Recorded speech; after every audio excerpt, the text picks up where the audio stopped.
somebody hurts you, I wanna fight, but my hand's been broken one too many times. So I use my voice, I'll be so damn rude. Was they always win, but I know I lose. And I'd sing a song that'd be just eyes, but I sang them all to another heart. And I wanna cry, I wanna learn to love, but all my tears have been used up on another love, another love. All my tears have been used up on another love, another love. All my tears have been used up on another love, another love. All my tears have been used up. Oh.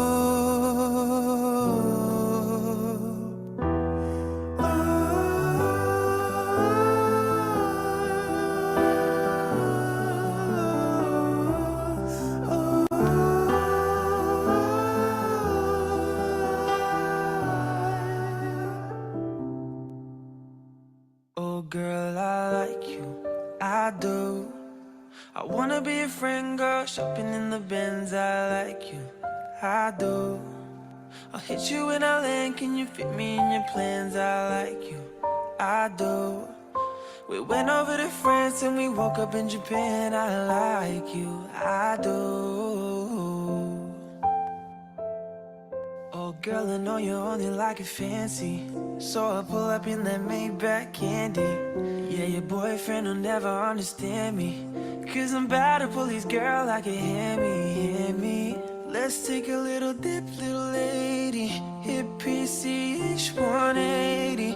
Hey, I've been thinking lately that I need someone to save me. Now that I'm famous, I got hoes all around me, but I need a good girl, I need someone to grab me. So please be true, don't fuck around with me. I need someone to share this heart with me. Fill you up and run it back again. Oh girl, I like you, I do. I wanna be a friend, girl, shopping in the Benz. I like you, I do. I'll hit you when I land, can you fit me in your plans? I like you, I do. We went over to France and we woke up in Japan. I like you, I do, I do. Let me know when you're free, cause I've been trying to hit it all week, babe. Why you acting all sweet? I know that you a little on me. I get a little OD, but I ain't shit new to a freak. Let me drop bands, put a jewel in your teeth. You love the way I dripped in the pool to the beach. And I could've copped a Birkin, but I copped Celine. Now we got the same taste for the finer things. Brand new man with the same old team. Now he got me on a leash cause he said no strings. You know I'm cool with that. Stole the pussy, you ain't get sued for that. Wonder what a man might do for that. I could be a shackle where Rufus at. 80 in the Benz where that roof go back. They don't wanna see us get too attached. I just got a feeling that we might be friends for a long, long time. And you know I like you for Girl, that. I like you, I do. I do. I wanna be a friend, girl, shopping in the Benz. I like you, I do, I do.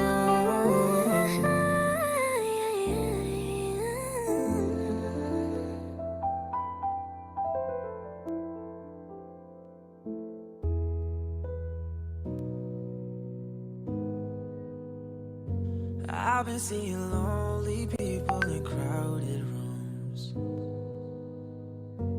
covering their old heartbreaks with new tattoos. It's all about smoke screens and cigarettes, looking through low lights and silhouettes. But all I see is lonely people in crowded rooms. The city's gonna break my heart.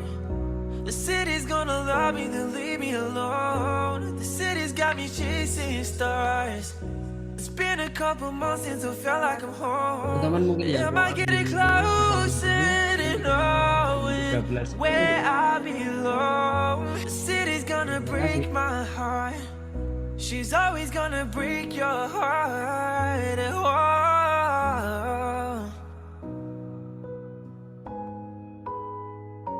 I remember mornings when my head didn't hurt,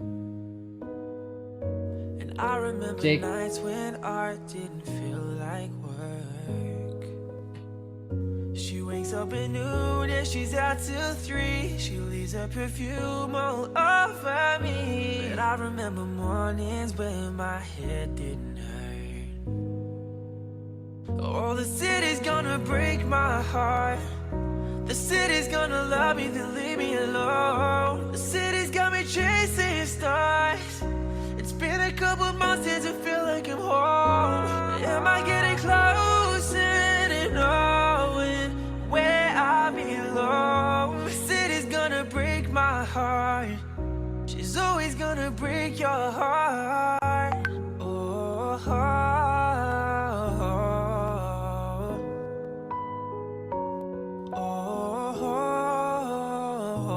Oh,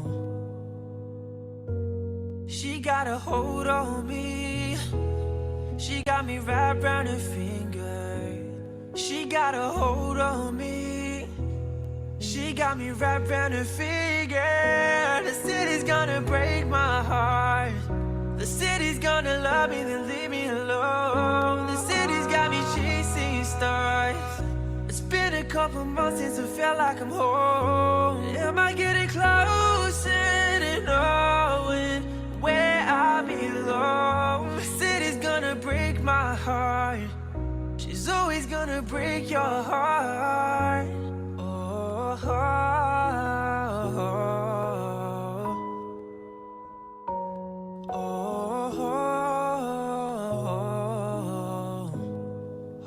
Oh, the city's gonna break my heart.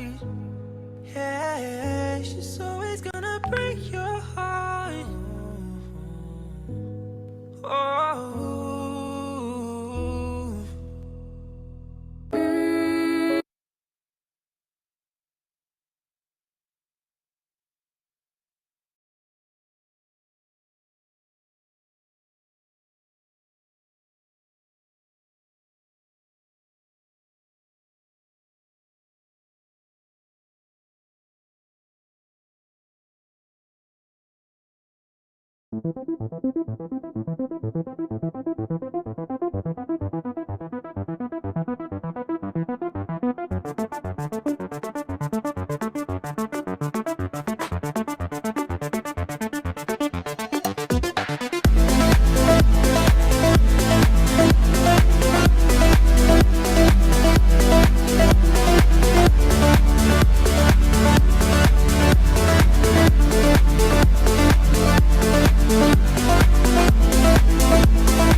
Oke, sebelumnya Assalamualaikum warahmatullahi wabarakatuh. Waalaikumsalam Waalaikumsalam warahmatullahi wabarakatuh. Gimana teman-teman semuanya? Udah pada makan belum? Sudah. Sudah, oke. Tadi pagi kita sudah belajar mengenai apa itu REST IPA yang dijelaskan oleh Mas Aldo, dan kita nanti bakal mengonsumsi IPA yang dibuat Mas Aldo yang akan dijelaskan oleh Mas Burhan Yuswantio.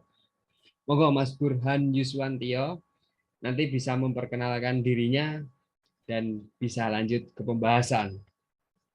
Oke, sebelum kita mulai kegiatan pada siang hari ini, marilah kita berdoa untuk kelancaran kegiatan pada siang hari ini. Berdoa menurut agama dan kepercayaan masing-masing. Berdoa, dipersilahkan.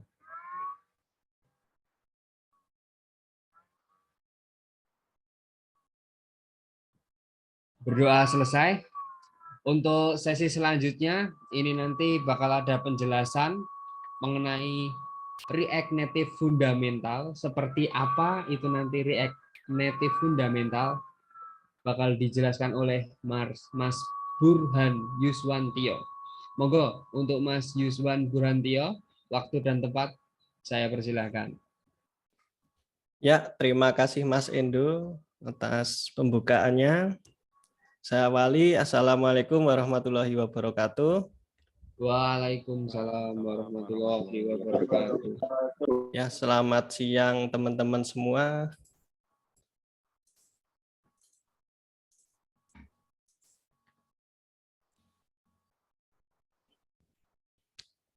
Oke, ya. Perkenalkan, nama saya Burhan Yuswantio Nugroho. Saat ini saya bekerja di sebuah startup properti teknologi yang namanya Indogria. Nah, sekitar 2 tahun saya mempelajari atau menggunakan teknologi yang namanya Laravel ya. Karena fokusnya memang di web. Nah, tapi bukan ilmu itu yang saya gunakan, tetapi saya lebih ingin berbagi atau sharing mengenai React Native. Karena saya juga bekerjanya sebagai full stack, jadi saya tahu back end, front end, maupun sampai mungkin REST API ya. Nah, oke, sebelumnya saya juga satu alma mater ya sama teman-teman, cuman beda cabang aja. Mungkin kalau teman-teman di Surakarta, saya di Yogyakarta ya. Oke, sebelumnya tadi diisi oleh teman saya juga itu ya, namanya Mas Alfonso mengenai REST API ya. Nah, jadi teman-teman untuk konsum REST API itu sebetulnya sangat luas sekali ya. Jadi bisa digunakan untuk klien mobile ataupun mungkin website lain juga. Jadi intinya REST API digunakan untuk sebagai jembatan penghubung antara aplikasi server dan klien. Nah, kliennya ini bebas mau perusahaan dia sendiri ataupun mungkin nanti sebagai service untuk perusahaan lain. Jadi misal kalau ada API, mungkin kalau teman-teman tahu payment gateway seperti Mitrans gitu ya, itu kan dia menjual API juga untuk service transaksi itu. Nah, itu kan dibuka tuh untuk siapa saja yang mungkin berlangganan atau sedang mengembangkan aplikasi itu bisa dipakai. Nah, itu nanti apa namanya bisa diimplementasikan di sistem kita. Nah, salah satu cara kita ngonsum API ya kita membuat aplikasi mobile ya.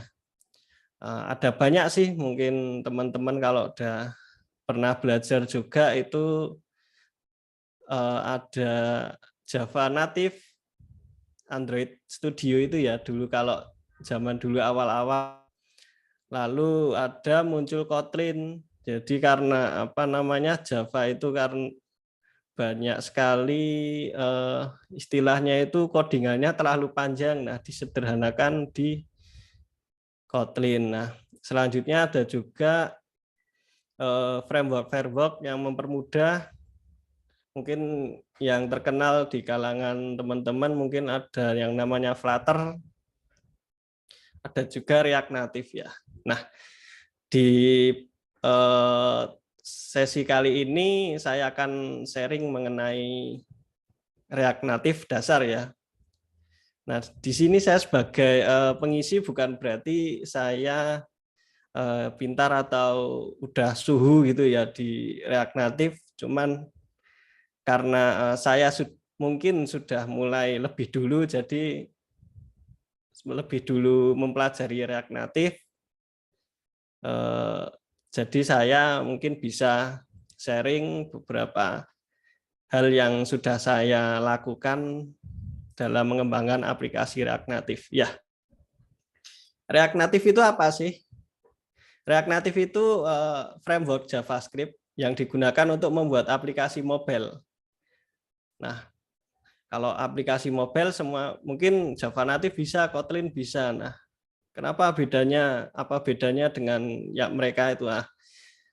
React Native ini dapat dikembangkan untuk dua platform sekaligus, iOS dan Android. Nah, komponennya itu menggunakan React, mirip ya kayak kita kalau di React itu mungkin ada div class kayak gitu ya, kayak HTML syntax gitulah. Nah, menggunakan JavaScript ini itu aplikasinya tuh responsif dan mudah dikustomisasi. Nah, kapan saya harus menggunakan React Native? React Native itu dapat digunakan ketika ingin membangun aplikasi mobile dengan menggunakan JavaScript dan komponen-komponen user interface yang mirip dengan React. Serta ketika ingin mempercepat waktu pengembangan, menghemat biaya pengembangan, dan memberikan pengalaman pengguna yang konsisten di seluruh platform, dan memungkinkan pengembangan cross platform atau antar operasi sistem. Nah, kenapa saya harus menggunakan React Native? Nah, yang pertama itu dapat mengembangkan aplikasi mobile untuk platform iOS dan Android dengan menggunakan satu basis kode. Nah, yang kedua dapat dikembangkan dengan mudah karena menggunakan bahasa JavaScript dan menggunakan komponen-komponen UI yang mirip dengan React. Tiga, memiliki fitur hot reloading untuk melihat perubahan dalam aplikasi secara langsung tanpa harus melakukan proses build ulang atau reload manual. Mungkin kalau teman-teman pernah nyoba Android Studio ya, mengembangkan aplikasi mobile dengan Kotlin ataupun Java Native, kalau setiap kita melakukan perubahan itu kan kita harus build ulang ya, kalau di logo, kalau di icon yang atas tuh yang gambar panah hijau ke kanan. Nah, itu kan agak lama juga ya, kayak reload aplikasi dulu. Nah, kalau di React Native ini dia kalau di save, kita save codingannya itu langsung muncul. Nah, selanjutnya memiliki komunitas pengembang yang besar dan aktif sehingga mudah mencari solusi dari masalah yang ditemukan. Jadi React Native ini ya hampir sama kayak React itulah. Di GitHub ataupun di npm.js itu banyak package-package-nya ya yang apa namanya dapat mempermudah pengembangan aplikasi. Misalnya seperti framework UI Kit, ada React Native Paper, mungkin ada yang lainnya. Jadi kayak kalau kita membuat komponen UI itu lebih mudah. Nah, terakhir itu memiliki banyak package pihak ketiga yang dapat memudahkan pengembangan aplikasi. Nah, ini tadi banyak di repositori JavaScript itu yang dapat digunakan. Jadi kenapa dulu itu saya memang pernah mengembangkan aplikasi Android dengan Java Native ya. Jadi pakai Android Studio zaman dulu. Nah, itu tuh yang pertama itu untuk melakukan responsive design itu kan banyak ya layoutnya itu. Kalau di Android Studio ada constraint layout, ada box layout, grid layout, nah kayak gitu.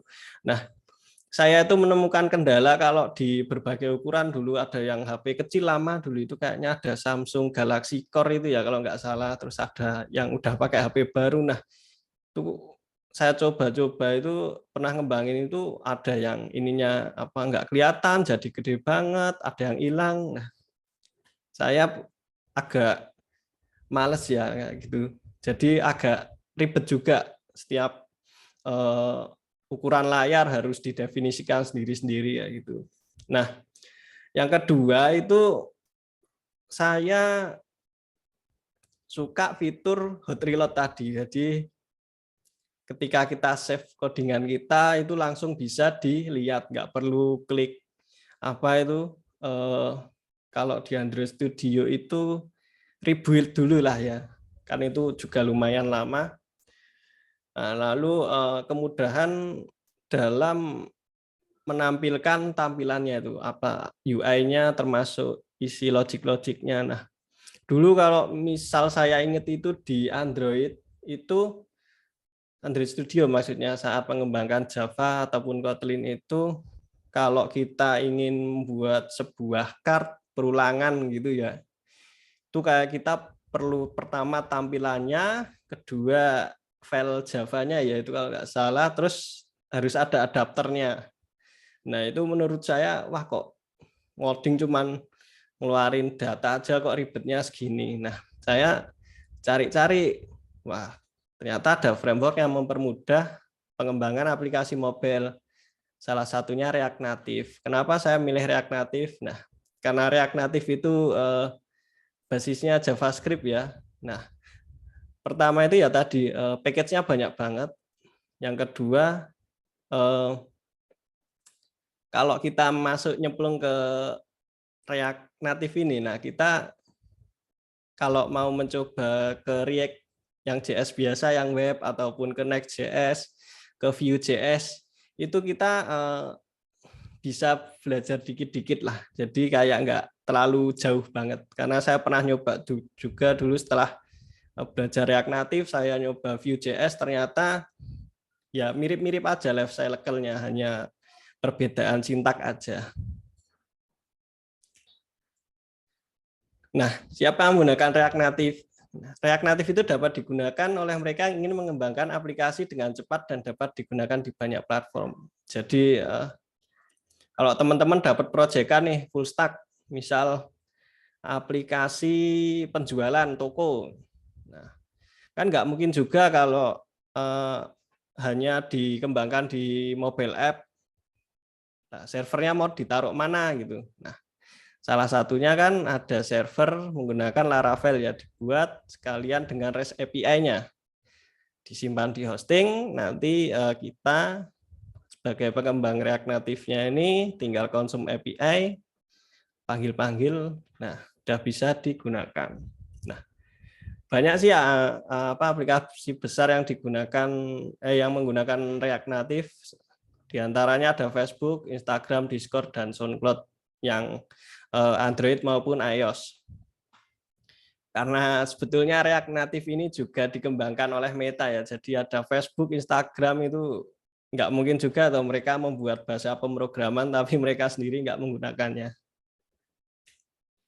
Oke, bagaimana cara mengembangkan aplikasi sederhana dengan React Native? Nah, ini inti dari training hari ini ya. Nah, apa sih yang dibutuhkan untuk mengembangkan aplikasi React Native? Yang pertama jelas laptop atau PC ya. Mungkin di sini tuh sebetulnya nggak terlalu berat, hanya saja kalau teman-teman itu pakai emulator Android, itu akan kerasa banget nanti makan RAM-nya. Atau ketika build aplikasinya itu akan kerasa. Nah, untuk pengembangan aplikasi iOS itu harus menggunakan ekosistem Mac. Jadi kalau teman-teman pengen ngembangin aplikasi iOS tapi pakai Windows ataupun pakai Linux, itu nggak mungkin bisa. Nah, itu kelebihannya ekosistem Mac ya. Jadi mereka bisa ngembangin aplikasi Android dan iOS secara bersamaan. Nah, yang kedua kita butuh Node.js. Ya, jelas ini karena memang basisnya di Node.js. Terus JDK, OpenJDK kalau yang saya gunakan, ada Android Studio itu kita perlu juga. Kita ambil SDK-nya, SDK platform, dan virtual device-nya atau emulatornya itu kita butuhkan. Yang terakhir ada Postman. Postman ini yang tadi sudah dijelaskan oleh teman saya di pelatihan sebelumnya mengenai REST API, itu Postman digunakan untuk ya istilahnya testing API-nya lah, biar si pengembang API dan yang mengembangkan aplikasi mobilnya itu bisa tahu endpoint-nya itu apa aja, variabel yang diperlukan itu apa aja. Oke, saya merekomendasikan itu teman-teman menggunakan text editor Visual Studio Code. Tapi silahkan kalau mau teman-teman mau pakai PHP Storm atau pakai NetBeans atau pakai Sublime bebas. Cuman saya merekomendasikan menggunakan Visual Studio Code karena kita dapat install extension yang banyak. Nah, mungkin saya ingin berbagi kalau teman-teman pengen fokus ke React Native, ya saya mau berbagi extension yang saya gunain biasanya untuk mengembangkan aplikasi.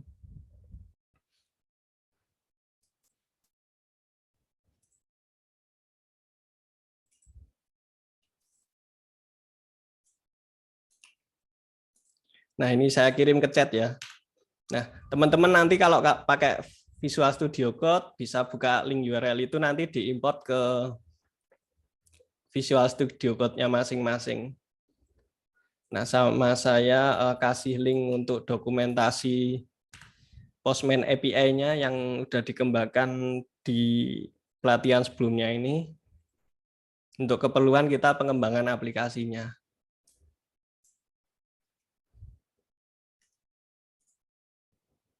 Nah, oke, mungkin dari introduction ini teman-teman ada yang mau ditanyakan dulu sebelum saya praktek? Silahkan. Saya izin minum ya karena ya lumayan terkuras energinya. Ya, Mas. Teman-teman mungkin ada yang mau bertanya?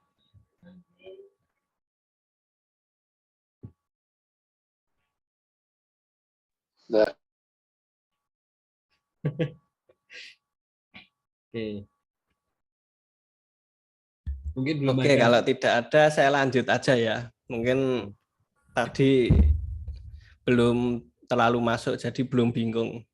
Nah, jadi sebelumnya saya itu kenapa bisa masuk React Native ya tadi sebagian udah saya jelaskan. Nah, ada juga faktor kepepet dulu karena dulu saya ditawarin project ya sama cerita-cerita ya, siapa tahu memotivasi teman-teman. Kepepet ya lumayan butuh uang juga. Saat itu saya sudah terlanjur masuk dalam ke Laravel ya, saat itu full stack. Mobil saya terakhir menggunakan Java native, cuman kayaknya kalau untuk ngulangin itu lagi males karena ngodingnya ribet. Saya coba React Native, nah saya 3 bulan itu aplikasi jadi satu itu. Lalu selanjutnya yaitu di suatu perusahaan lah, software house, itu saya lalu di istilahnya di repeat order lagi ya. Jadi kalau kadang kalau kondisi kepepet itu bisa terjadi ya. Asal ada kemauan dan niat. Nah, oke. Untuk yang pertama, teman-teman perlu masuk ke halaman React Native ya. Website utama. Nah, teman-teman di sini disuguhkan opsi-opsi, ada React Native yang Quick Start atau Expo. Ini sebetulnya sama aja, cuman saya lebih suka React Native. Saya pernah mencoba Expo itu. Jadi semacam React Native yang dibungkus lagi biar lebih starter pack gitulah. cuman dia lebih berat, terus package-nya lebih terbatas ya, karena apa namanya tidak semua natif bisa berjalan di situ, dan kita perlu cloud juga. Jadi Expo ini semacam ada cloud-nya juga untuk jalanin aplikasi kita. Nah, development OS-nya pertama kalian pilih ini, kalau macOS bisa iOS ataupun Android. Kalau Windows itu ya cuma Android, Linux pun juga. Nah, yang pertama itu teman-teman install dulu Microsoft Open JDK atau JDK yang lainnya lah ya. Dan Node.js saya rekomendasikan itu versi Node.js 16 atau 18 itu ya. Ada OpenJDK juga. Nah, ini bisa diinstal lewat PowerShell Windows dengan run administration. Nah, nanti kan sudah install, nah otomatis keinstall Node.js dan OpenJDK. Nah, atau bisa download manual Node.js-nya. Nah, selanjutnya ada install Android Studio, ya install seperti biasa aja karena kita butuhkan itu hanya Android SDK-nya, SDK platform, dan emulatornya. Nah, selanjutnya ada kita install SDK-nya, keperluan, dependensinya sesuaikan versi API ya, tapi bukan REST API ya, tapi API Google gitulah. Nah, sama mungkin yang sering kalau saya ngajarin teman-teman tuh yang sering error tuh di sini Android Home Environment Variable ini. Nah, kadang cuman asal clone dari mana repository gitu, langsung jalanin kok nggak bisa, ternyata environment variable-nya belum di set. Nah, ini perlu di set dulu. Nah, selanjutnya untuk membuat aplikasi itu kita tinggal menggunakan perintah CLI ini. Jadi ini saya contohkan ya. Oh iya Mas Endo, ini untuk layarnya terlihat semua ya? Aman, Mas. Aman, Oke. Mas. Aman-aman. Nah ini, jadi kita pilih foldernya mau simpan mana. Nah, kadang juga ini pernah juga teman saya itu kok nggak bisa jalan-jalan, ternyata tuh dia tuh masuk folder yang ada spasinya. Nah, itu kadang React Native juga agak sensitif ketika nanti mau build atau mau compile itu mesti error karena foldernya ada spasinya. Nah, diusahakan ada apa ya, nyambung semua atau underscore atau pakai strip. Nah, menggunakan perintah npx React Native, latest ini nggak harus sih. Misalnya init awesome project. Nah, nanti akan keluar logo React. Nah, ini lama, jadi saya batalkan. Sudah saya siapkan yang apa, sudah tergenerate. Nah, saya jalankan bareng. Nah, nanti kan kalau udah ke-generate dibuka aja teman-teman. Filenya kayak gini. File utamanya TypeScript. Kalau udah kayak gini, teman-teman buka aja terminalnya, jalankan perintah yarn Android. Nah, nanti dia akan compile Metro server, dan untuk compile file debug-nya untuk jalan di emulator. Nah, mungkin kalau teman-teman di emulator berat ya, RAM-nya cuma 8 GB gitu. Biasanya kan berat, atau CPU-nya udah CPU lama gitu. Teman-teman bisa pakai HP disambungkan ke USB. Nanti di mode developer itu, mode debugging itu, nah nanti bisa. Itu kadang kalau saya ngembangin kalau berat-berat saya mending pakai itu. Nah, ini saya aja kadang masih nge-lag ini. Pakai apa RAM 16 GB itu juga masih agak kurang. Nah, untuk muncul awal kayak gini React Native itu. Ada deskripsi singkat, dokumentasi React Native. Nah, ini ada terminal teman-teman. Ini sebetulnya Metro ini ya seperti server untuk menjalankan ke emulatornya. Nah, tapi dia juga sebagai debugging. Cuman kalau teman-teman nanti lihat di sini pasti pusing karena nggak ada yang namanya new line, jadi semua nyambung, jadi malah nggak bisa dibaca. Jadi teman-teman di terminal ini bisa klik D. Nah, akan muncul seperti ini, klik debug. Nah, nanti akan masuk ke React Native Debugger ini, teman-teman bisa pakai inspect. Nah, ke konsol. Nah, ini udah debug nanti. Jadi semua debuggingnya kalau teman-teman kalau di browser itu kayak di konsol itu muncul di sini. Kalau konsol log itu muncul di sini. Nah, oke teman-teman. Jadi ini untuk awalan React Native. Mungkin kalau dari Clear, kalau saya mau buat aplikasi itu yang pertama kali saya buat itu apa sih? Nah, di folder utama ini saya buat folder src atau source ya biasanya.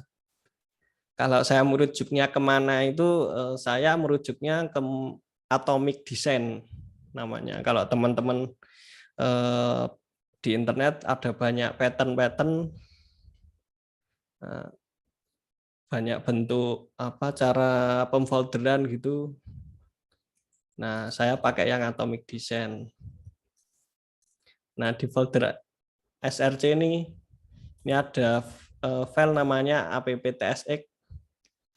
Ini kita delete aja nggak apa-apa karena nggak perlu ya, ini karena demo pasti aplikasinya error. Nah, ini namanya hot reload ini ya. Jadi udah dihapus filenya. Intinya kalau ada perubahan di file itu langsung ke reload dan ada juga pesannya. Nah, di folder src ini kita buat file namanya app.js. Nah, ini file utama. Jadi kalau teman-teman kalau pernah Laravel itu yang pertama kali dipanggil itu apa? Dia masuk ke public, dia aksesnya langsung mengarahkan ke index.php ya. Nah, di bootstrap-nya itu di situ dia baru bagi-bagi mau kemana. Nah, kalau di sini utamanya app.js. Nah, kita perlu membuat sebuah page dulu, fungsional komponen. Nah, ini salah satu kegunaan extension yang saya bagikan tadi mempermudah. Nah, langsung. Sip. Nah, jadi teman-teman di pengembangan aplikasi React Native itu ada juga dua metode ya. Yang pertama itu kelas komponen dan fungsional komponen. Nah, yang akan saya pakai sekarang itu adalah fungsional komponen atau biasa disebut dengan React Hook ya. Nah, kelebihannya apa sih? Dia tuh lebih ringan, terus codingannya juga lebih clean, nggak panjang banget. Kalau mungkin YouTuber di yang React Native itu bilang ini lebih baru itu. Nah, ini bisa save. Nah, cuman kita masih perlu mengedit ini karena tadi filenya kita pindah, kita perlu merubah direktori file utamanya tadi di mana, di folder src/up. Nah, dia akan refresh. Kalau misalnya kok enggak refresh gitu ya, kadang kan ada. Kalau cuman labeling gitu bisa langsung, cuman kalau nyampe ke inti aplikasinya itu kadang nggak mau. Nah, di terminal sini bisa diklik R, dia reload. Atau kalau masih kadang merah-merah kayak gini, teman-teman bisa berhentikan di terminalnya juga, ulangi, jalanin Yarn Android-nya.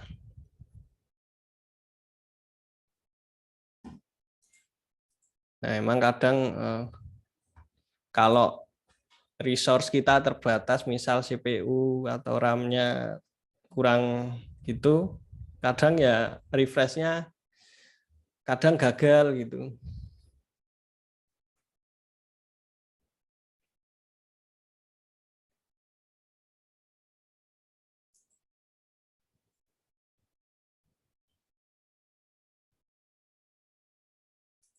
Nah, oke, udah nampil ya app.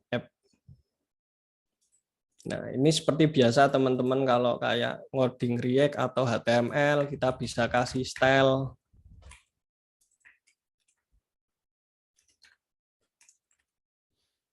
Misal background. Nah, jadi hitam.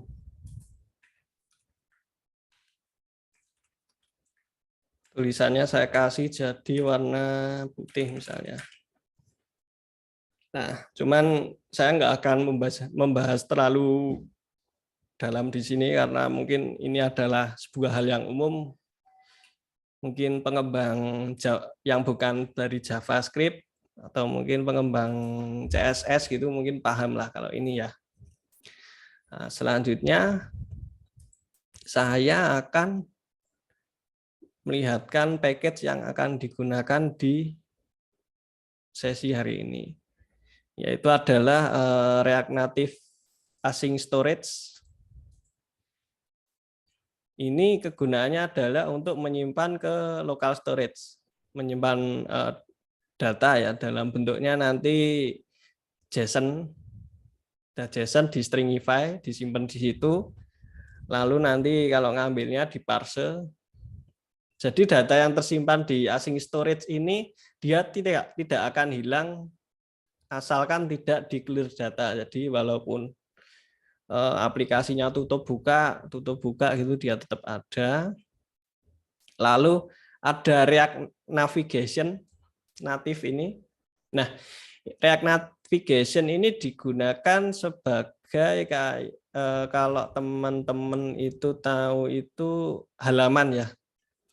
Halaman beserta routing. Jadi kalau ada page home, ada page misalnya login, itu kita harus pakai React Navigation karena dia sebagai yang mengatur routing menu-menunya atau merouting halaman. Nah, ada Redux Toolkit. Nah, ini kalau nanti waktunya masih sisa mungkin nanti bisa saya jelaskan. Ada Axios digunakan yang untuk kita manggil API yang udah disiapkan tadi. Nah, ada React Native ini udah bawaan. Ada drop down tweaker. Nah, jadi karena React Native sendiri itu maksudnya package yang kita install di React Native itu komponennya itu tidak semuanya ada. Dan tadi saya bilang third party-nya itu banyak. Nah, jadi React Native ini semakin lama tuh mereka semakin melakukan depreciate atau menghilangkan package yang awalnya ada jadi nggak dilanjut. Nah, yang melanjutkan siapa? Komunitas biasanya. Nah, jadi kebanyakan sekarang tuh kalau komponen-komponen itu banyak dikembangkan oleh komunitas. Jadi kita harus install package tersendiri.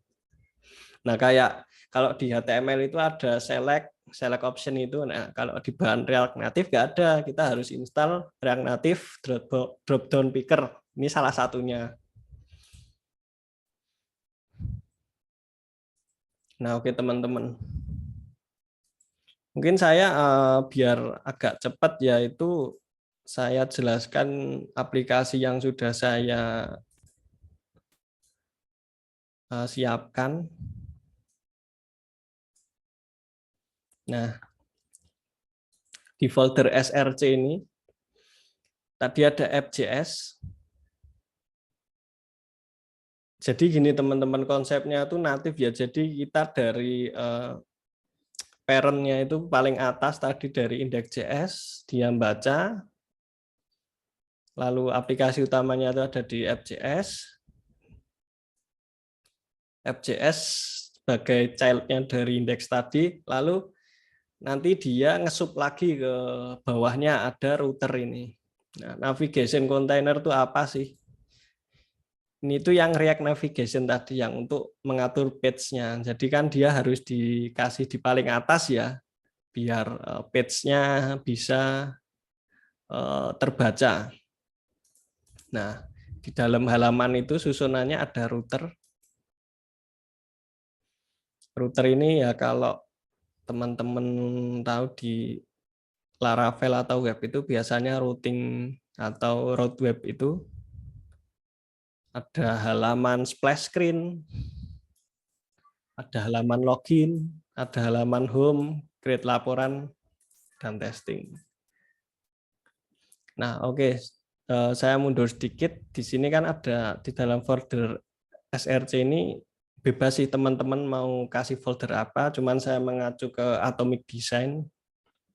Nah, jadi aturannya itu mungkin saya custom sedikit. Biasanya itu ada folder aset, yaitu untuk menyimpan kayak misal ada logo atau aset-aset image yang statis gitu ya teman-teman. Lalu ada pages, itu berisi halaman-halaman. Ada router yang tadi isinya adalah web, routing untuk halaman. Nah, ada lagi namanya komponen. Kalau teman-teman itu nanti kompleks komponen abanya itu ada folder komponen. Lalu biasanya ada utility, isinya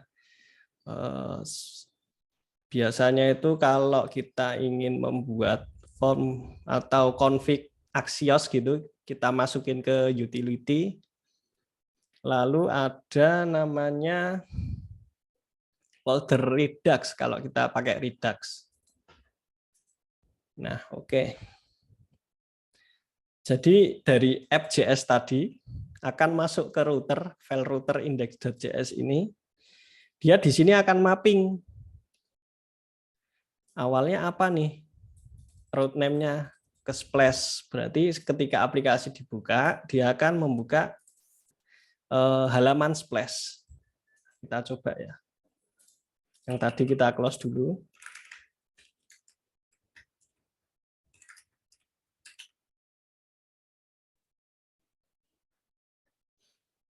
Nah, biasanya kalau udah dikompel-kompel gitu, dia prosesnya lebih cepat. Oh ya, sambil menunggu. Jadi kalau teman-teman mungkin tanya, kok aplikasinya nggak ada ikonnya, namanya nggak sesuai. Nah, seperti ini ada lambang. Kalau Android itu kucing apa? Atau namanya tidak sesuai. Nah, teman-teman bisa masuk ke folder Android. Nah, Android, app, SRC, masuk ke folder main, res. Nah, di sini icon-iconnya. Nah, ini saya nggak generate sendiri, nggak ngedit satu-satu. Jadi, teman-teman kalau pengen bikin icon itu, bisa ke sini. Ada websitenya. Jadi teman-teman hanya perlu nyiapin file PNG satu aja.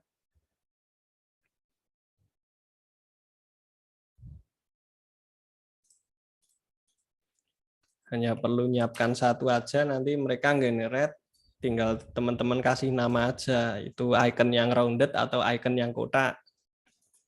Bundar atau kotak. Kalau itu pun udah support dengan kalau teman-teman di Android 13 itu kan ikonnya bisa ngikutin tema ya. Nah, di situ itu dia juga udah support.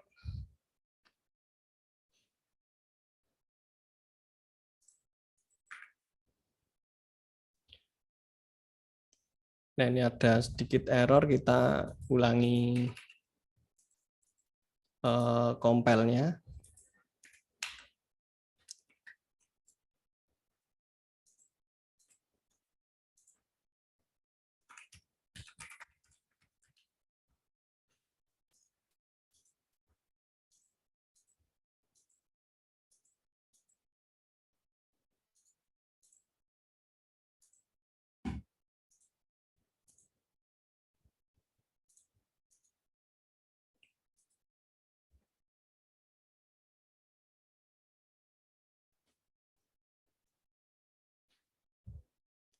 Mungkin teman-teman boleh sambil nanya kalau ada apa pertanyaan mungkin yang masih bingung.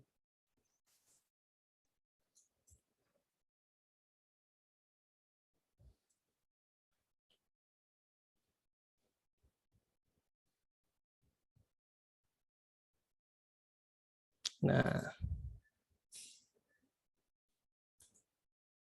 oke. Nah, teman-teman tadi kan sebelum biasanya ya Mas, sebelum masuk aplikasi itu kan ada kayak loading gitu ya. Nah, itu namanya splash screen. Nah, ini karena tadi udah apa splash screen kan langsung redirect ke halaman selanjutnya. Ini akan saya coba untuk saya jalankan lagi. Nah, ini namanya splash screen. Teman-teman udah nggak asing ya kalau buka aplikasi pasti ada kayak gini. Ya, ini cuman sebuah apa namanya ini tampilan sederhana, cuman ada logo sama loading, paling biasanya ada app name. Cuman kadang di sini saya tanamkan logik ya.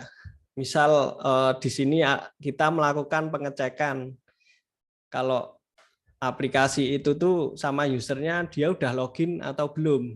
Kalau udah login kan nggak mungkin dia dilempar ke halaman login. Kalau belum login nggak mungkin langsung dimasukin ke home. Nah, ini pengecekan. Ini package yang tadi pertama async storage. Dia ngecek apakah user tokennya itu kosong atau isi. Nah, biasanya kayak saya kasih timeout. Timeout selama 2 detik dia ngecek apa yang perlu diambil atau dilakukan terlebih dahulu. Selama 2 detik baru dia redirect ke halaman selanjutnya. Nah, saya jelaskan teman-teman di atas ini mungkin import seperti biasa kalau di PHP ya use apa kayak gitu, kalau di JS kan import apa from mana gitu kan ya. Terus ada fungsional komponennya ini. Jadi cons ini bukan terus konstanta variabel gitu. Kalau di sini kalau ada apa namanya dalam kurung terus dalam kurung kurawal itu function. Use effect. Use effect itu apa sih? Use effect itu ini teman-teman.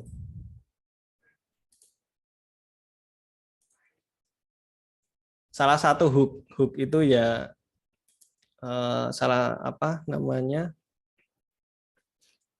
metode untuk pengembangan di fungsional komponen. Nah, adalah hook yang disediakan React untuk mengelola efek samping pada komponen fungsional. Dengan menggunakan use effect kita dapat mengatur efek samping, menentukan callback function yang akan dijalankan ketika komponen di-mount, di-update atau di-unmount.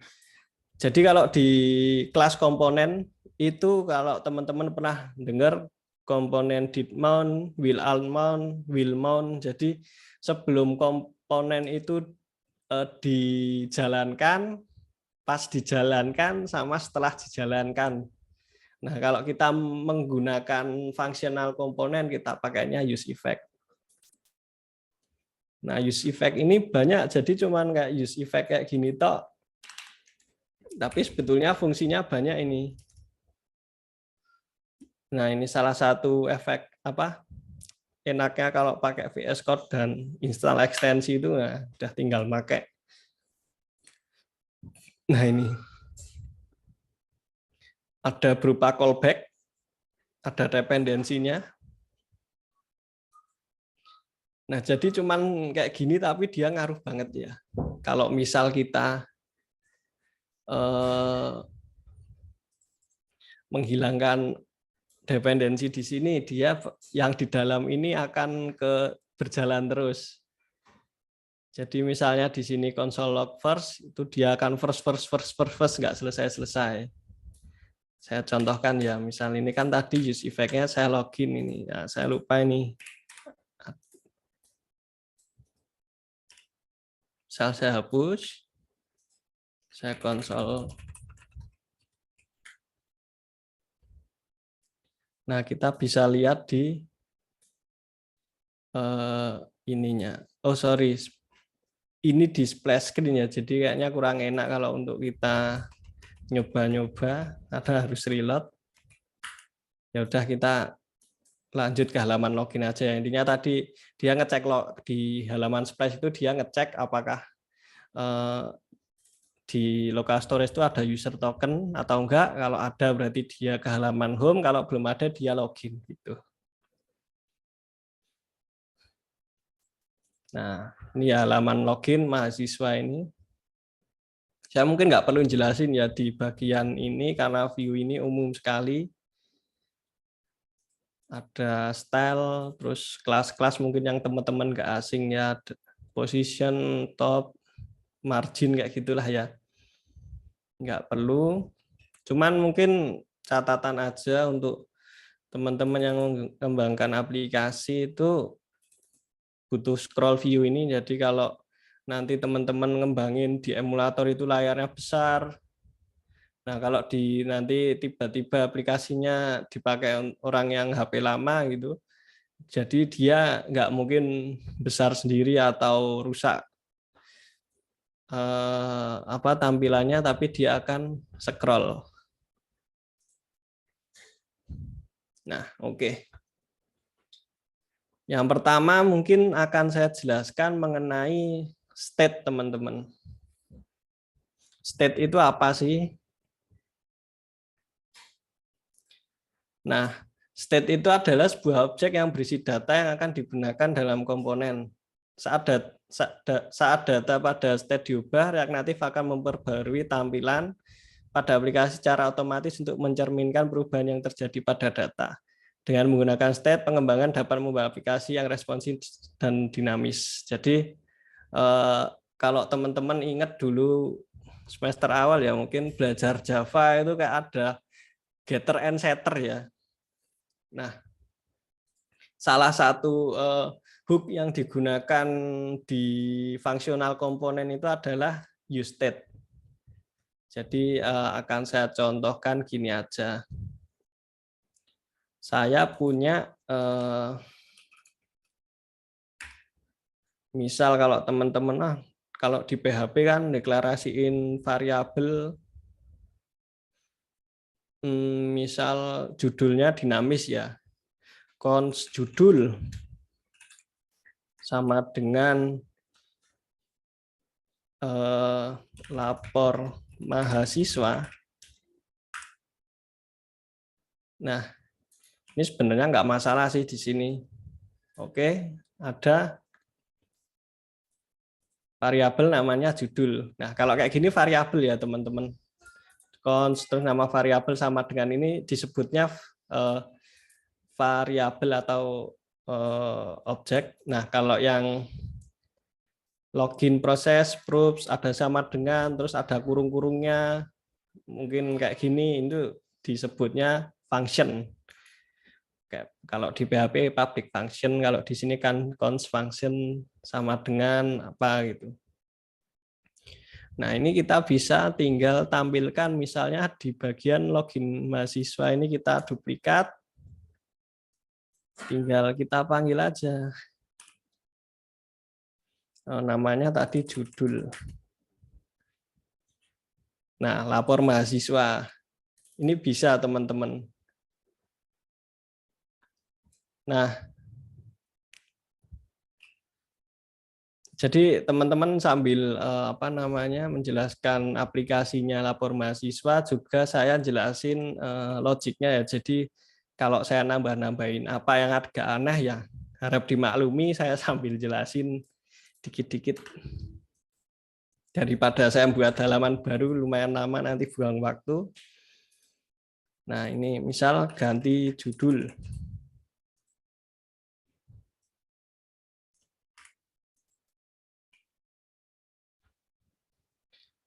Nah, kalau kita klik, sorry. Tuh.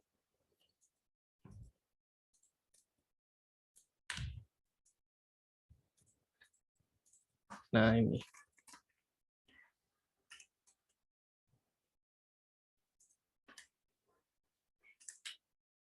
Nah, kayak gini ini nanti kalau kita klik judul, ganti judul ini lapor mahasiswanya kita ganti misal jadi apa ya? Login lapor mahasiswa mungkin gitu. Nah, kalau tadi kita deklarasikan variabelnya cons judul sama dengan lapor mahasiswa ya kita bisa manggilnya. Cuman gimana cara gantinya kalau kita klik tombol ganti judul itu? Misal judul sama dengan login lapor mahasiswa. Nggak bisa dia. Nah, bagaimana caranya? Nah, kita perlu yang namanya state.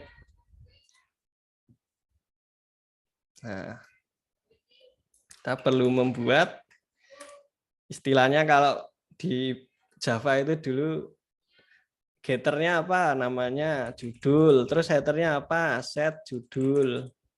Nah, kita perlu state-nya. State-nya karena kita fungsional komponen, kita pakainya useState. Awalnya tadi apa? Lapor mahasiswa. Nah, kalau kalian pakai extension itu juga kelihatan mana variabel yang belum dipanggil, yang sudah dipanggil gitu. Nah, kalau kayak gini kita bisa caranya gini teman-teman. Judul kan udah dipanggilnya ini, lapor mahasiswa kita panggil di sini. Nah, ketika kita klik ganti judul, caranya gini. Kita panggil setternya, set judul, terus value-nya apa? Misal login login lapor mahasiswa ya.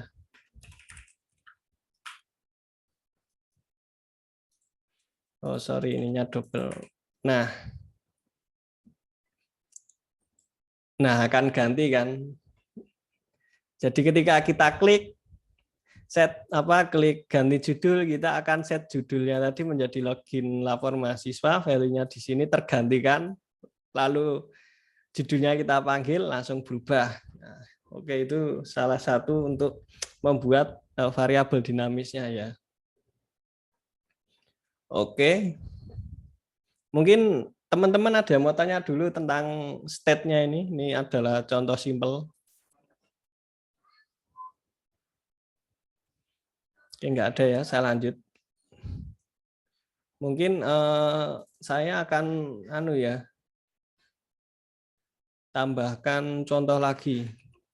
Atau kalau tambah contoh lagi nanti waktunya kurang, ya udah. Lanjut ke pembahasan lain aja. State intinya begitu, dia ya modelnya kayak getter setter gitulah.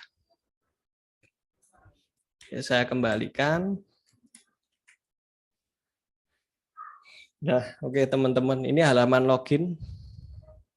Teman-teman mungkin udah ada yang buka tadi halaman postman-nya itu ya. Dokumentasi. Nah, kita buka yang login. Nah, kalau biasanya kalau misalnya kita mengkonsumsi API dari misalnya Flip atau Payment Gateway Mitrans gitu, kita juga dikasih kayak gini. Nah, beserta deskripsi, lalu ada kebutuhannya apa, body, nah kayak gini. Nah, ini kita bisa copy URL-nya di sini ya. Copy URL-nya.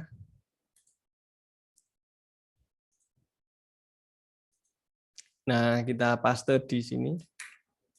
Sorry, sebelumnya kelewat Axios ya. Axios itu gunanya untuk memanggil API-nya tadi ya, pemanggilan. Kalau mungkin kalau teman-teman pernah belajar PHP itu ada jQuery post atau Ajax ya itu. Nah, itu ya mirip kayak gitu.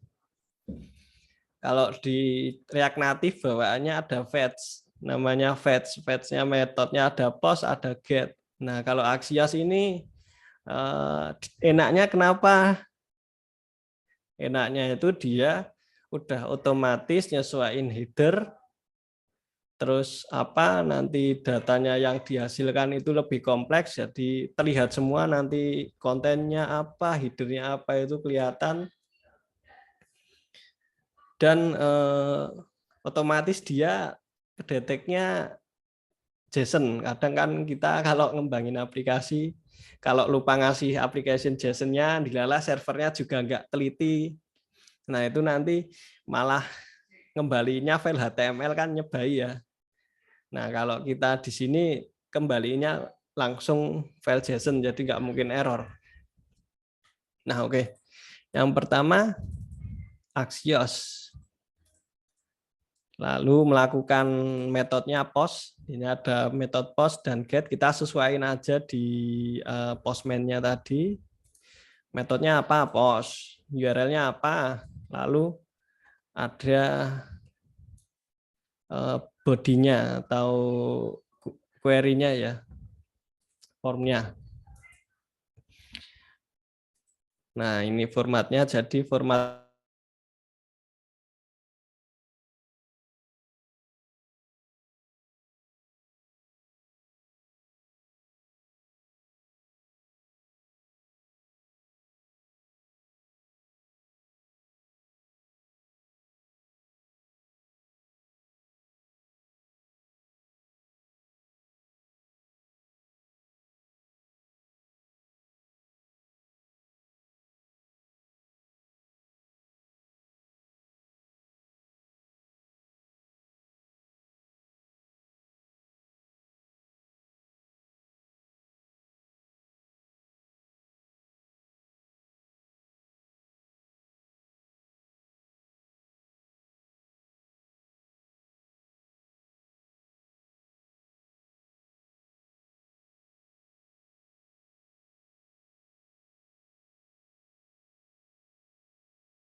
Oke, bentar untuk Mas Yuswan nunggu bentar ya.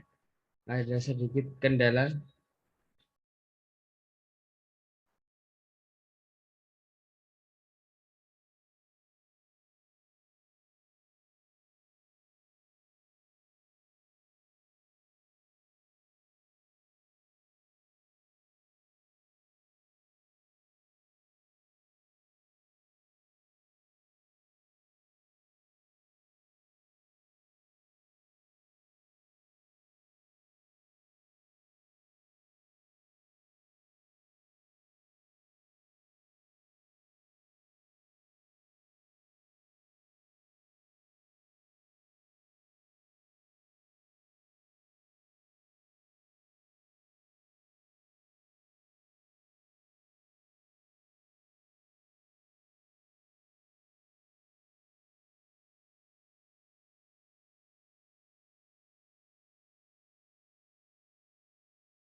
Ya, Mas. Cek cek. Oke, oke. Oke. Mohon maaf tadi mati listrik. Saya pakai komputer langsung mati jadinya. Siap, Mas. Monggo, monggo. Oh ya, Mas Indo saya minta ininya. Saya apa? Akses buat share screen-nya. Oh iya.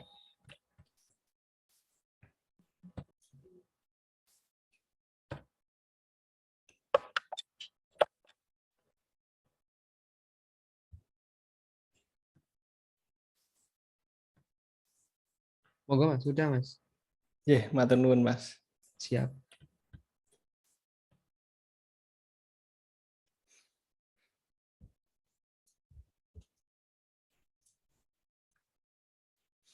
Tadi sampai mana ya? Mungkin teman-teman ingat.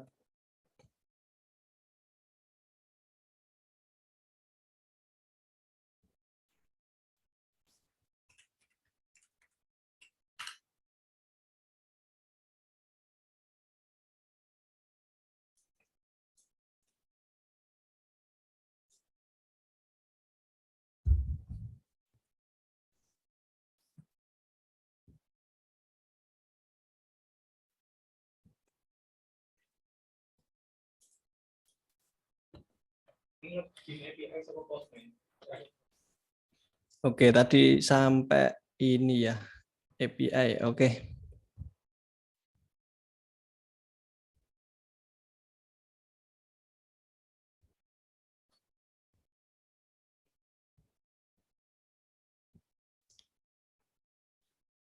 Mungkin saya akan jelaskan yang ada yang kelewat tadi masalah state juga.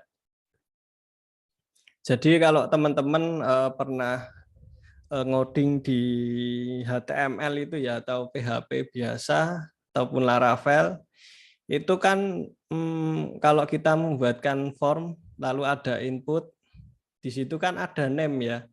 Nah, ketika kita kirimkan data tersebut nanti akan terbaca name-nya apa, value-nya apa gitu kan ya.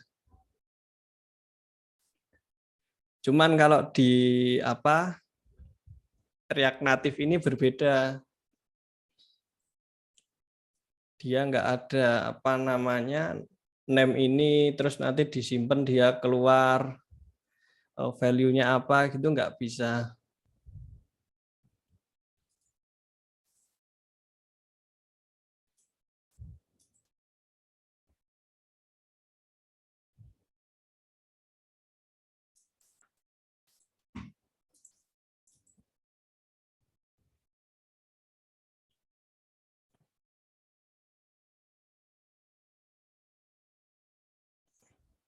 Nah, oke.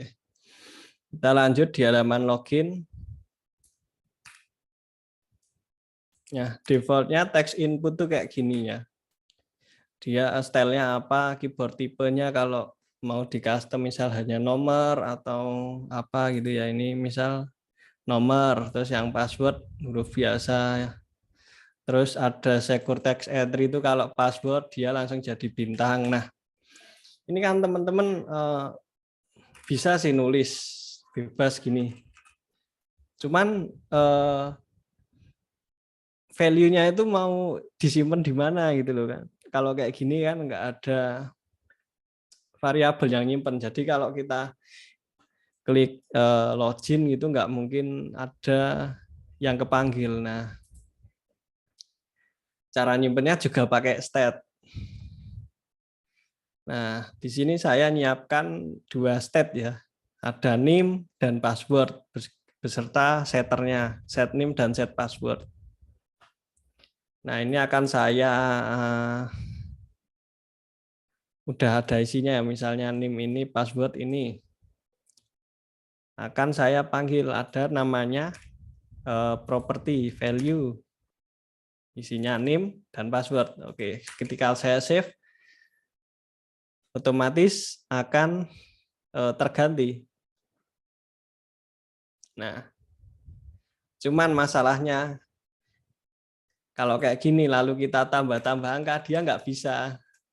Kenapa? Karena value-nya dia akan selalu membaca variabel nim, sedangkan variabel nim itu dia nggak ada yang ngeset.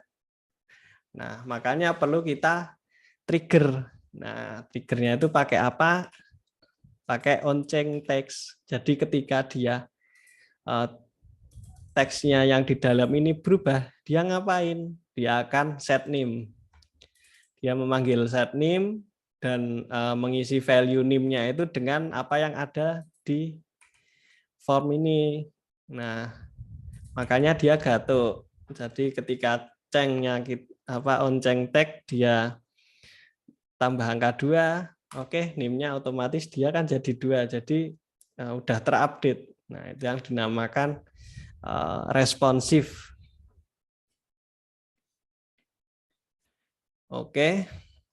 Itu mungkin contoh state tadi juga. Nah, selanjutnya saya akan melanjutkan ke pemanggilan API ya, karena tema hari ini juga pemanggilan API atau konsum API yang udah dibuat di pelatihan sebelumnya. Nah, oke, kita buka dokumentasi Postman-nya tadi. Nah, untuk login itu URL-nya ini. Dan body itu mungkin lebih ke parameternya apa aja gitu ya. Ada yang diperlukan NIM dan password. Oke. URL-nya udah benar ya. Untuk post, dan post ini kedua kan dia ada parameter keduanya itu adalah datanya. Datanya itu apa? NIM dan password. Nah, dia manggil di tadi variabel NIM dan passwordnya di variabel password. Nah, salah satu enaknya JavaScript tuh gini, kalau kalian tuh kalau nulis nim kayak gini, itu berarti sama aja kayak nim.2 nim. Nah, ini sama aja kalian nulis nim. Jadi asal nama variabel yang mau kalian tulis itu sama, kalian hanya perlu nulisin sekali. Kalau teman-teman di PHP kan harus jelas ya, misalnya nim sama dengan misal dari variabel nim. Nah, kan kalau di PHP gini, kalau di JS dia asalkan nama variabelnya itu sama, ditulis sekali aja, nggak apa-apa. Nah, ini berarti kan dia ada parameternya itu adalah nim dan password. Mungkin kalau biar jelas nim-nya itu nim, passwordnya password. Passwordnya di sini itu parameter sebagai parameter untuk pemanggilan API-nya itu, atau biasa disebut request-nya ya, itu ada variabel nim dan password, value-nya diambil dari nim variabelnya dari state-nya kita tadi. Nah, karena kalau kita manggil API ya, itu kan butuh proses ya. Sama aja kita kalau ngakses halaman web itu ada loading, nggak mungkin langsung kita enter langsung muncul semua, nggak mungkin, kan ada loading. Nah, maka kita perlu yang namanya asinkronus dan await. Nah, ini teman-teman, jadi kita perlu await ini, dan await itu membutuhkan asinkronus. Nah, misalnya asingnya ini dihilangkan, dia awaitnya error, dia butuh async. Nah, kayak gini. Jadi apa gunanya teman-teman? Misalkan saya dimintain tolong Mas Endo untuk mengambilkan air putih di dispenser. Nah, kalau saya nggak pakai await gini, saya cuman baru ngambil gelas, langsung tak kasihin Mas Endo. Gelasnya apa yang terjadi? Gelasnya kosong. Karena proses ngisi airnya belum selesai. Nah, belum selesai ngisi kok udah dikasih. Nah, itu yang terjadi kalau kita nggak pakai await ini. Nah, kalau pakai await ini gimana? Kita ngambil gelasnya, ngisi dispenser sampai selesai, baru tak kasih Mas Endo. Nah, jadi kan proses ngambilin proses mengisinya itu ada gitu loh. Dan ada isinya, gelasnya itu ada variabelnya. Perumpamaannya kayak gitu. Jadi misal kalau kita di studi kasus ini ya login aksi login ini, dia kan pertama dia set loading dulu. Set loading itu biar dia nampilin loginnya dulu. Ini saya komen dulu. Saya klik login, nah dia akan muncul loading dulu. Nah, ini ketika pakai await. Nah, ketika misal saya nggak pakai await saat pemanggilan API, nah, nggak muncul. Kenapa? Karena dia melewatkan proses isi dispenser tadi, isi gelas tadi. Kalau perumpamannya set loading true, tunggu dulu Axios-nya atau pemanggilan API-nya selesai, baru loadingnya di falsekan. Nah, kalau nggak pakai await ini, dia langsung set loading true, langsung set loading false, sama aja. Axios-nya cuman kepanggil, tapi dia ya tadi cuman mau ngambilin air, tapi lengisi itu nggak ditungguin, ya akhirnya malah sampai gelas kosong gitu teman-teman. Set loading, loadingnya muncul, tapi karena dia nggak nungguin, akhirnya langsung ketutup loadingnya. Nah, itu. Nah, ini kalau normalnya kan kayak gini, kita butuh await. Nah, loadingnya akan muncul selama dia menunggu proses pemanggilan API. Oke. Nah, gimana sih cara lihat responnya API? Nah, itu gunanya debugger tadi. Nah, nanti kita cek lagi ya teman-teman, kita manggil API pakai Axios. Metodenya post. Parameter pertama itu URL-nya apa? Terus parameter kedua itu parameternya apa? Nah, ada parameter ketiga juga, itu ada header, cuman karena di dokumentasi API-nya itu tidak ada header ya di sini. Ada ini accept application JSON itu kan udah, kalau di Axios itu udah ada gitu loh. Nah, oke. Kita cek dulu dia udah nyambung udah nyambung kok. Set, kita proses loading. Bentar, saya dulu, kok debuggernya nggak nyambung. Nah, oke, udah nyambung. Nah, kita bisa console log di sini. Console log responnya apa?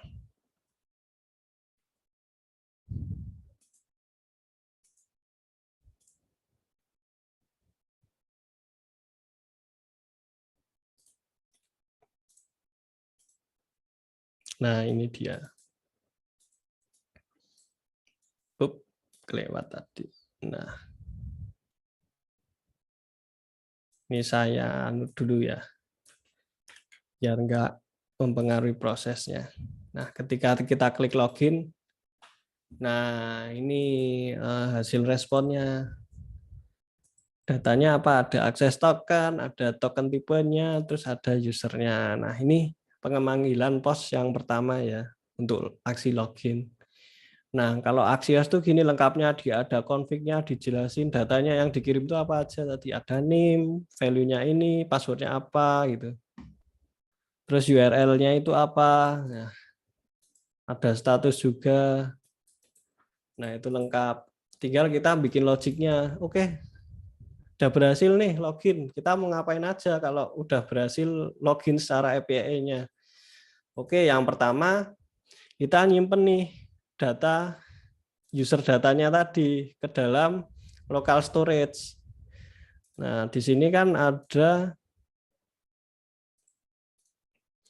ini data tadi ya. Nah, user kita simpan sebagai user data, isinya apa?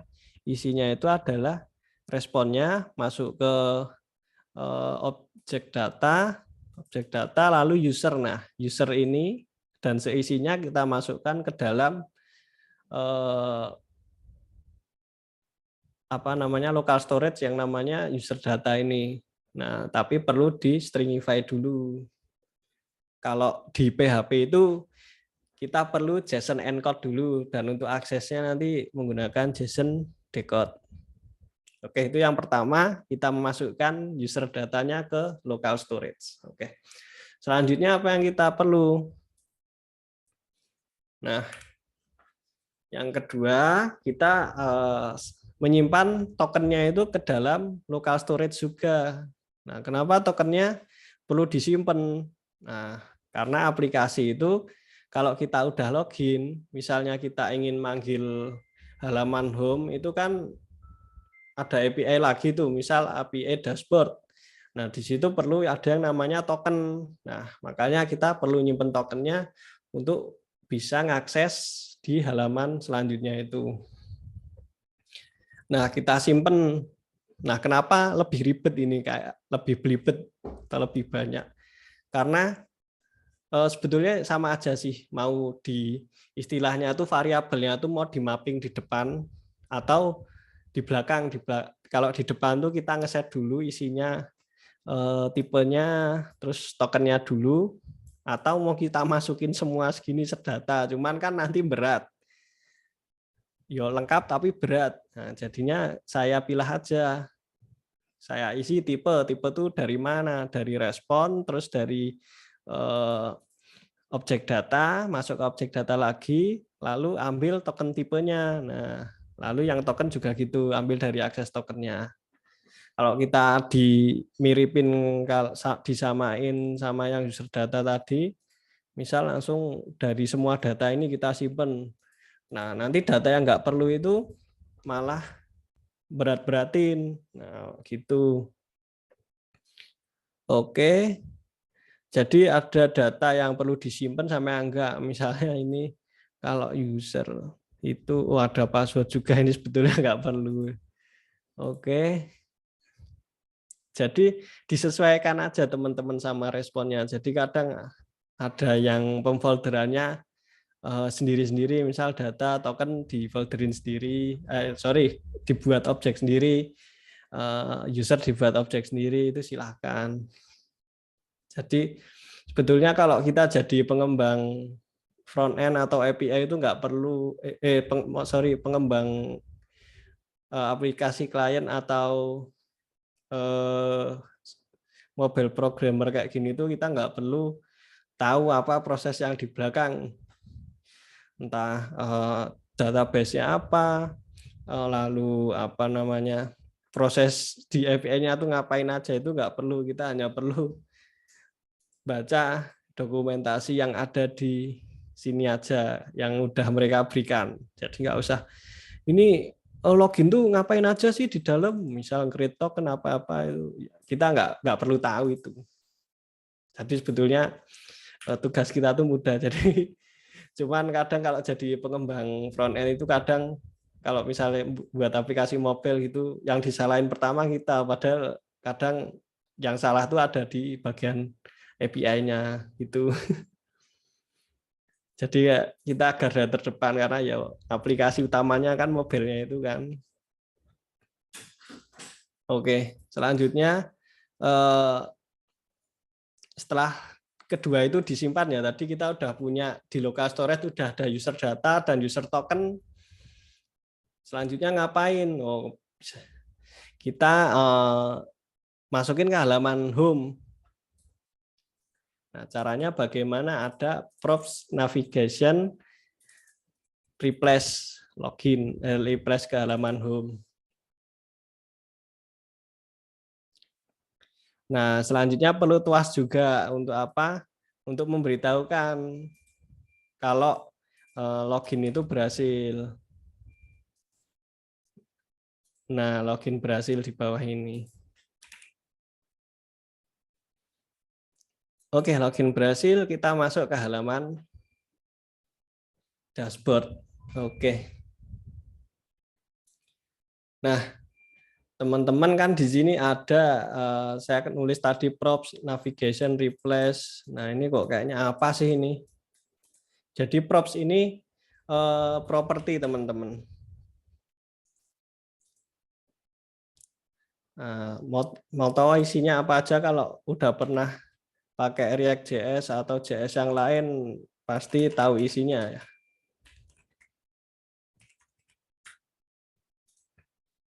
Nah, biasanya sangat penting ya ini, apa namanya, debugging kayak gini. Isinya apa sih? Ada navigation, ada route, param kayak gini. Nah, tadi saya pakai yang navigate. Nah, jadi teman-teman untuk pindah apa namanya, pindah halaman itu gini teman-teman, ada beberapa macam. Tadi kan saya waktu di login itu saya pakai navigation replace. Nah, di halaman home ini ketika saya klik halaman klik tombol buat laporan ini, saya menggunakan navigate. Bedanya apa sih? Kalau replace itu teman-teman, kita benar-benar mengubah halamannya ya. Jadi misal tadi dari halaman login pindah ke halaman dashboard, ya udah benar-benar pindah ke dashboard. Halaman loginnya itu dilupakan kayak gitulah. Nah, kalau navigate ini dia masih menjadi child-nya halaman sebelumnya. Jadi misal dari halaman, misalnya kalau dari di halaman login ke dashboard itu pakai navigation yang navigate ini, nah, dashboard ini masih menjadi anaknya login. Tapi kalau dia memakai replace, mereka udah benar-benar terpisah, alias halaman benar-benar baru gitu. Nah, ini kan saya dibuat laporan ini menggunakan navigate. Nah, coba saya klik. Nah, mungkin teman-teman bisa lihat perbedaannya ya. Kalau tadi saya di login ke dashboard itu menggunakan navigate replace, itu kan nggak ada pointer untuk back ya. Nah, ketika saya menggunakan navigate, nah itu ada panah untuk back. Nah, itu bedanya. Nah, ini bisa. Misal tak ganti replace.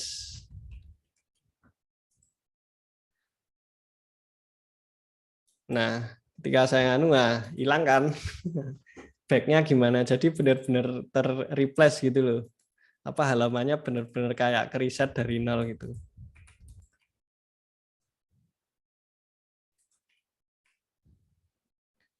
Oke, selanjutnya gunanya props ini apa sih, properti ini? Oke, akan saya tunjukkan kegunaannya.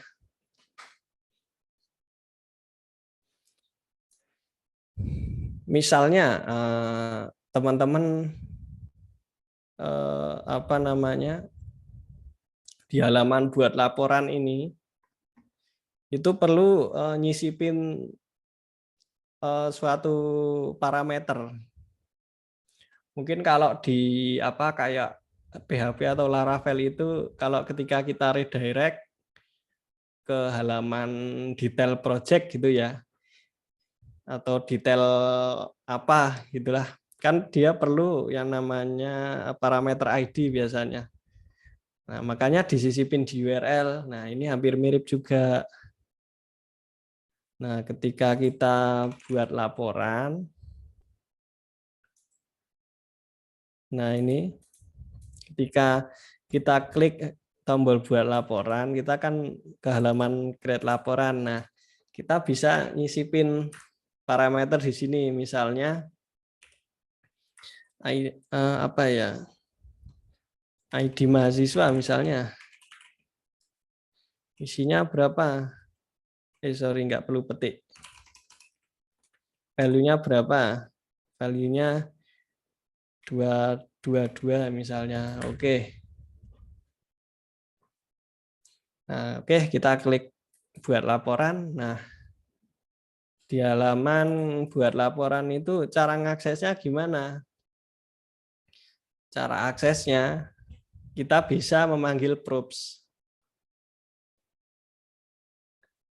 Nah, jadi hampir di setiap halaman itu ada namanya use effect ya. Jadi untuk manggil pertama kali kita mau ngapain sih efek sampingnya? Sebelum komponen di render tuh kita mau ngapain dulu? Kita mau manggil API dulu atau mau cek apa dulu? Kalau langsung di render, sedangkan di tampilannya itu udah ada item-item yang manggil dari variabel, mesti nanti yuk error biasanya kalau nggak di fetching dulu. Nah, kita bisa ngambil di props.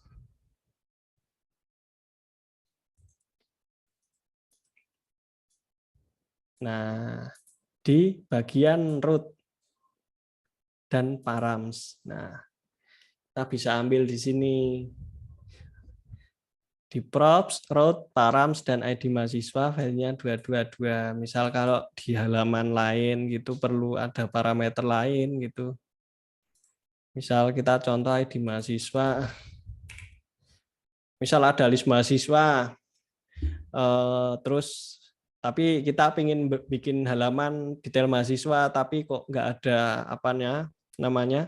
nggak ada API untuk detail mahasiswa gitu. Ya udah kita bisa kirim lihat parameter sini aja, nama mahasiswa. Nah,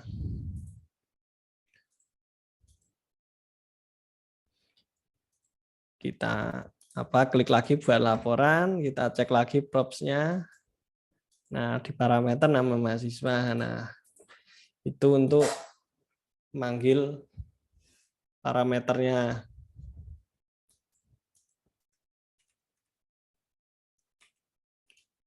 Nah, oke. Nah, di halaman home ini teman-teman kita akan melakukan pemanggilan daftar laporan ya. Daftar laporan. Jadi yang pertama itu kita akan kalau kita buka halaman home ya itu pasti akan pertama kali itu manggil use effect-nya dulu ini. Ketika komponen belum di render akan baca ini dulu. Nah, salah satunya props ini gunanya juga untuk mengakali header kita.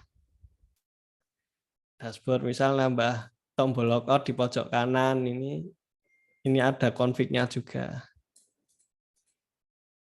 Nah, selanjutnya pertama kali ngapa sih itu? Aku ngakses halaman dashboard. Oke, pertama kali aku pengen mengganti konfigurasi untuk dashboard. Oke. Judulnya apa? Dashboard. Oke, ganti dashboard. Nah, kenapa kok harus dinamain? Nah, sebetulnya dikosongin itu bisa. Cuman nanti sesuai dengan nama page-nya di router. Nah, di router ini kan ada yang namanya name ini ya. Nah, kalau kita nggak kasih title itu nanti yang muncul akan name-nya di routernya ini. Oke. Selanjutnya ini untuk header reg. Jadi sebelah kanan mau ditambahin komponen apa? Nah, tambahin tombol untuk logout. Setelah itu ngapain? Oke, fetching data. Sip, fetching data. Perlu tunggu-tungguan nggak? Iya, no. Untuk melakukan proses selanjutnya perlu selesai proses sebelumnya dulu. Oke, ketika fetching data kita loading dulu biar tahu usernya pemakainya itu loading, berarti nunggu dulu. Pertama, oke kita ngambil token dulu nih dari local storage kita. Kita kasih juga await tunggu selesai dulu. Oke, user token kita ambil get itemnya. Isinya kayak gimana sih? Isinya itu JSON yang encode gitu itu loh. Jadi yang nggak bisa dibaca nyambung semua. Nah, makanya kita perlu parse dulu biar bisa dibaca, lalu kita ambil tipe dan tokennya. Tadi kan kita namain tipe dan token ya. Oke, get token. Nah, kita udah dapat nih tokennya. Tokennya apa? Tadi tipenya bearer, tokennya sekian. Oke, udah dapat token, kita mau ambil laporan. Ambil laporan. Oke, ambil laporan, kita panggil API yang get laporan. Kita buka lagi Postman-nya, ada tab laporan, list laporan B mahasiswa, URL-nya apa? Ini URL-nya. Terus, oh ada header-nya, kita perlu authorization. Tipenya apa? Bearer token. Oke. Kita udah tahu, kita udah save juga tadi bearer token. Terus bodinya apa? Parameter, oh cuman butuh name. Oke. Kita masukkan URL-nya. Metodenya apa tadi? Metodenya get. Metodenya get ya. Oke, kalau get parameter pertama itu URL, parameter kedua itu option. Option itu isinya ada apa aja? Ada parameter, ada header. Nah, beda ya sama post. Kalau post itu parameter 1 itu URL, parameter 2 itu datanya, parameter 3 itu headernya. Nah, kalau get itu parameter pertama URL, parameter kedua itu option. Option itu punya cabang lagi, isinya mau apa? Ada parameter sama headernya. Nah, karena get itu biasanya tembak URL ya. Misalnya gini, tanda tanya name sama dengan berapa gitu.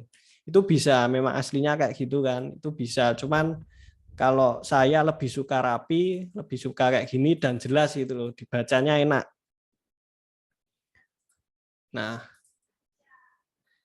ketika misal kita kan tadi manggil halaman ini, oke, dia otomatis ngambil token lalu ngambil laporan. Nah, kita ulangi. Loading, splash screen, dia cek tadi yang di splash screen user tokennya isi ternyata. Ya udah, langsung ke home. Oke, datanya apa sih tadi pas manggil laporan? Datanya ini ada list laporan, ada kode, kategori, NIM-nya, nama, dan lain-lain ya. Oke, langsung kita masukkan ke state-nya. Datanya tadi, responnya tadi. Jadi data yang segini ini, array-nya ini, kita masukkan ke dalam state, namanya laporan. Di sini tipenya array. Oke, lalu laporan itu diapain kan? Di sini laporannya otomatis isi ya, berisi array tadi. Nah, gimana sih caranya looping di React Native? Nah, kita bisa menggunakan map. Di sini logiknya. Pertama kita cek dulu laporan tadi udah isi belum sih? Laporan.length, cek panjangnya ada berapa isinya. Kalau dia lebih dari 0, oke, jalankan kondisi pertama ya. Kondisi kalau benar. Ini nih, apa ternary ya namanya. Jadi yang kalau teman-teman di PHP true tanda tanya terus tengahnya ada titik 2 terus kondisi else-nya gitu. Nah, oke, datanya benar lebih dari 0. Jalankan laporan di map. Map itu ya kalau di PHP, kalau di Laravel itu kalau collection itu mungkin ada each atau mungkin bisa juga for each. Looping kan banyak ya tipenya. Nah, item dan indeksnya kita return view-nya. Makanya jadi cut satunya ini berulang. Nah, ini salah satu yang saya suka dari React Native itu loopingnya gampang, nggak kayak di Android Studio itu. Kalau pakai Java Native, wah ribet. Harus pakai adapter, harus pakai apa itu view-nya namanya apa nama grid view atau apa itu saya lupa, itu ribet, kodenya panjang. Terus saya kenal ini loh, kok enak kayak looping di PHP aja. Tinggal view-nya kita panggil value-nya di sini. Kalau teman-teman pakai Laravel kan bracketnya double, kalau ini satu aja, panggil item. Terus apa variabelnya apa, panggil item kode di sini, terus deskripsinya di sini. Oke, misalnya kok length-nya tadi apa namanya? Misalnya saya di sini kondisi false ya. Misalnya data laporannya itu kosong, false. Oke, dia akan jalanin kondisi kedua, tidak ada laporan, dia akan jalanin style yang ini. Oke. Nah, karena dia lebih, dia jalanin perulangan. Oke, mungkin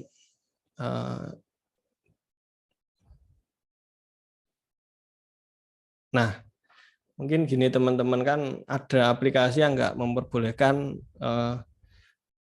multi login ya, satu user untuk login banyak. Nah, itu bisa kita atasi lewat sini ketika kita get laporan. Kalau kita ambil catch-nya, kadang kan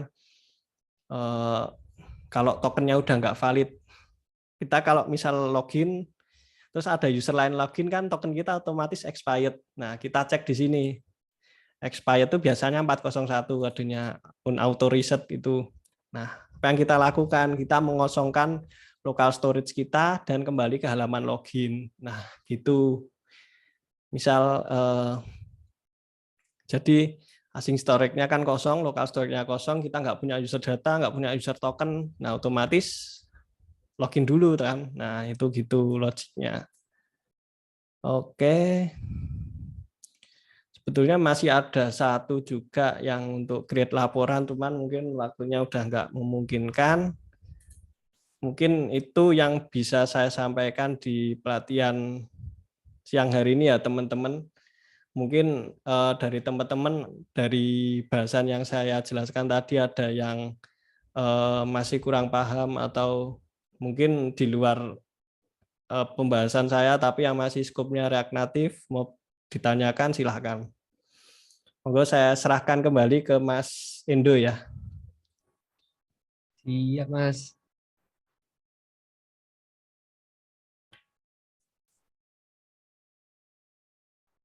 Monggo teman-teman mungkin yang ada pertanyaan bisa langsung bertanya.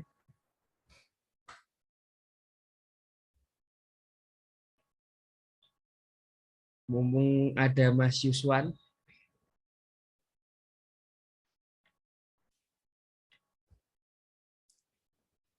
Oh iya, jadi teman-teman yang saya jelaskan tadi benar-benar mendasar. Mungkin tadi masih banyak kekurangan kayak ini apa namanya URL ini. Sorry, screen-nya data matiin. Tambahan dikit aja Mas Indo. Kayak URL-nya ini kok ribet harus panggil satu-satu.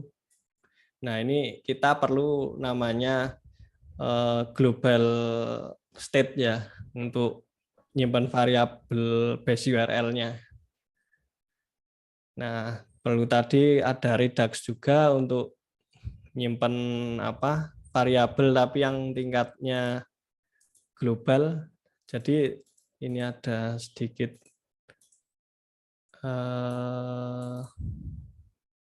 penjelasan tentang Redux. Nah, jadi kalau tadi yang kita terapin itu yang without Redux. Jadi tadi kayak name, password, state-nya itu harusnya bisa diakses di mereka sendiri. Atau kalau mau bisa diakses lewat lainnya, ya udah kita kirim lewat parameter tadi. Nah, untuk lebih advance-nya kita bisa menggunakan Redux. Jadi Redux apa state-nya itu disimpan di suatu tempat yang itu di atas ya istilahnya, di parent-nya parent disimpan di situ, jadi semua anak-anak itu bisa ngakses. Misal kita tadi ada loading ya, loading itu kan di semua halaman pasti dipakai ya. Nah, status loading true atau false-nya kita simpan di store, alhasil semua yang butuh itu bisa ngakses. Nah, kalau kita nggak pakai Redux, itu kita harus buat state-nya satu-satu per halaman, itu bakal ribet. Nah, mungkin itu untuk materi advance. Kalau lebih advance ya, bukan advance banget sih, mungkin tingkat lanjutnya bisa mempelajari Redux, dan mungkin nanti ada, kita nggak perlu pakai async storage, tapi udah di manage sama Redux persis namanya, dan lain-lain mungkin yang nggak bisa saya bahas semua di sesi ini. Oke, gitu Mas Indo. Siap Mas Yuswan. Terima kasih banyak Mas untuk tambahannya. Sama-sama. Oke, mungkin dari teman-teman ada yang mau bertanya?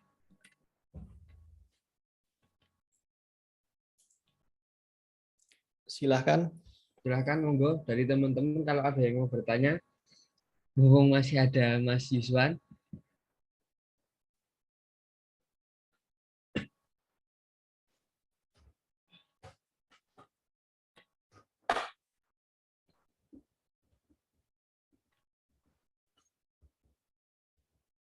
Agak berat ya Mas ya kalau penggunaan itu tadi Mas. Sebetulnya mudah Mas. Sebetulnya kalau advance yang kita pelajari itu tengah-tengah, ya nggak terlalu advance, nggak terlalu dasar gitu, malah lebih mudah Mas. Kayak kita penggunaan Redux untuk pengaturan global state itu lebih mudah. Jadi pertama kodenya itu lebih clean, terus codingannya juga lebih pendek, terus nggak ada pemanggilan berulang juga. Nggak kalau device-nya? Kalau device, kalau dulu saya pertama kali belajar itu saya pakai laptop, ya laptop seadanya orang-orang kuliah biasa ya, harga 5 jutaan itu masih kuat. RAM 4 GB itu.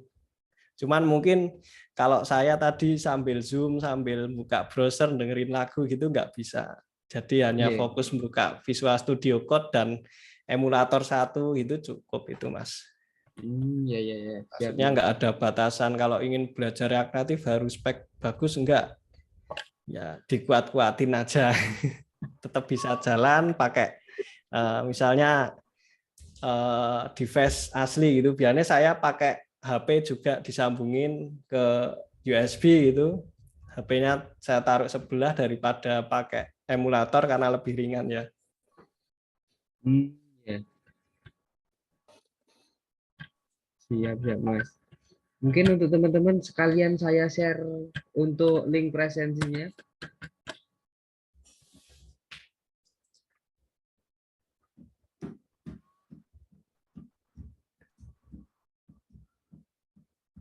Oke, monggo teman-teman ada yang ditanyakan enggak? Kalau enggak ada, mungkin bisa dicukupkan.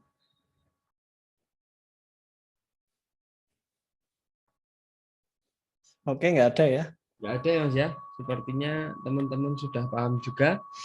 Oke. Terima kasih banyak untuk Mas Yuswan untuk ilmunya yang sudah ditularkan kepada rekan-rekan semuanya. Semoga ilmu yang ditularkan bisa bermanfaat. Sebelum kita meninggalkan ruangan Zoom meeting ini, mungkin bisa dokumentasi dulu buat sebentar yuk. Mungkin teman-teman bisa on cam bentar ya.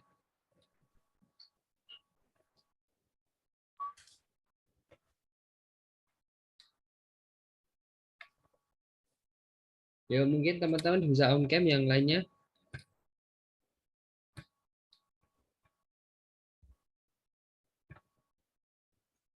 Yang pada malu-malu.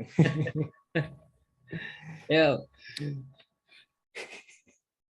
Ya mungkin itu bisa on cam dulu Mas. Sebentar aja yuk buat dokumentasi. Yuk. 1, 2. Oke. Sudah aman. Terima kasih banyak Mas Yuswan atas ilmunya. Dan terima kasih banyak kepada rekan-rekan semuanya yang telah bergabung. Semoga ilmu yang ditularkan oleh Mas Yuswan bisa menjadi ilmu yang bermanfaat. Amin. Amin. Saya selaku MC, mohon maaf apabila ada salah kata. Sekian dari saya. Wassalamualaikum warahmatullahi wabarakatuh. Waalaikumsalam warahmatullahi wabarakatuh. Waalaikumsalam warahmatullahi wabarakatuh. Makasih.